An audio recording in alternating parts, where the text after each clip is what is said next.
So we're going to do 10 times on each diatonic 7th chord arpeggio when just ascending,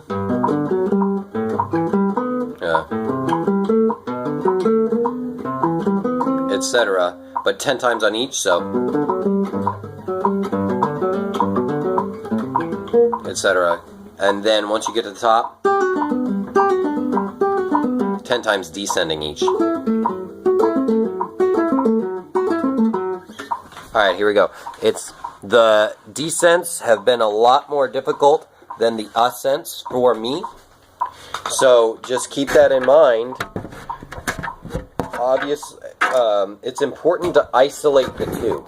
It's important to isolate the ascents from the descents because the order of the intervals is different. And that matters for concentration. It matters particularly for your voice. So eventually when we take this exercise to the next level and start doing solfege with it, then it especially matters. So we're going to isolate the two activities, descents and ascents. Let's see if we can do descents first. Eighth notes at 104 beats per minute. Be da da da ba be up ba da be up ba da ba be up ba da. So the accent pattern shifts. Here we go.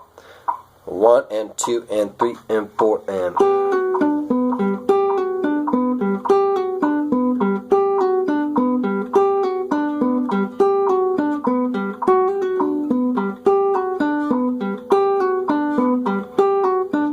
Shift.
Okay, so I screwed up a couple of the, I think at least one of the amount of the repetitions. It's very important to break yourself out of this repetition pattern of 4, 4, 4, always multiples of 2 or 4.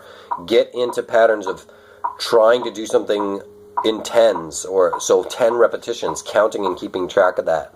How you're going to do it, 4, 4 plus 2 is my strategy for counting, but obviously I just, concentration let off at a certain point, and I missed one on the 2 chord. I only did that one 8 times, and I knew when I did it, but the point is break yourself out of the 4-4 repetition patterns to keep your mind engaged. Anything to keep concentration up is what counts when you practice. Okay. And yeah, I was talking in another video about don't just add repetitions, or don't just increase the speed of the exercise, but add depth to the exercise, add weight. And that's an example. Do it.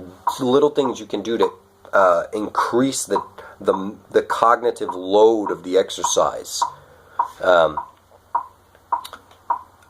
doesn't necessarily imply you're always going to use that, but the important point is to train like that. Same thing when you put a donut on a baseball bat. Make it heavier for yourself so that when you go into the trenches, into the real thing, then everything seems light. And same thing with solfege here. Eventually, when we add solfege to this exercise, that's going to be another way to deepen the exercise, to add weight to it, and to get the mental concentration to really know what note we're on, which is knowledge we want when we improvise, but we don't necessarily always want to be singing our solfege when we improvise, because it just might not be appropriate with the musical context or whatever. Okay, now all accents. Here we go. 1 and 2 and 3 and 4 and...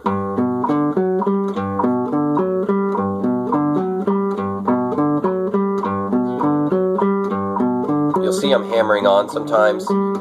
That's totally okay.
Okay, and obviously I'm not really focusing on the right hand for this exercise. You know, obviously anything left out, you're free to come up with whatever solution you want. Exercises are about concentrating on a particular part of it, so you sort of have to let some other things go while you practice some other specific thing. Good, now let's increase the weight. Drop down the tempo a bit. Whatever you can comfortably manage. I'm going to try, let's see, 92. Sol, fi, re, ti, sol, sol, fi, re, ti, sol, sol, fi, re, ti, sol, sol, fi, re, ti, sol, fi, mi, re, fi, mi, do, la, fi, mi, re. Actually, I need slower than that for sure. 72, 76 maybe. Whatever you can comfortably do the same exercise with solfege. Okay, here we go. 10 of each, and here we go. Sol, fi, re, ti, sol, sol, fi, re, ti, sol, sol, fi, re, ti, sol, sol, fi, re, ti, sol, fi, mi, do, la, fi. Whoops. I gotta do 10 of each, don't I? 1, 2, 3, 4, here we go. And sol, fi, re, ti, sol, sol, fi, re, ti, sol, sol, fi, re, ti, sol, sol, fi, re, ti, sol, sol, fi, re, ti, sol, sol, fi, re, ti, sol, sol, fi, re, ti, sol, sol, fi, re, ti, sol, sol, fi, re, ti, sol, sol, fi, re, ti, sol, fi, mi, do, la, fi, mi, la, do, fi, mi, do, la, fi, mi, do, la, fi, mi, do, la, fi, mi, do, la, fi, mi, do, la, fi, mi, do, la, fi, mi, do, la, fi, mi, fi, do, fi, mi, re, do, la, fi. Wow, so you can see it's extremely challenging to add solfege, even something like that. But it's essential to do that. It's essential to find ways of taking exercises slower and faster and finding all the different ways you can practice them and get in depth with them. The depth of the knowledge of the object is what counts. Alright, I'll see you later. I'm going to go practice this now. Obviously, I need a lot more practice on this before I make a video for it. We'll do it a separate video.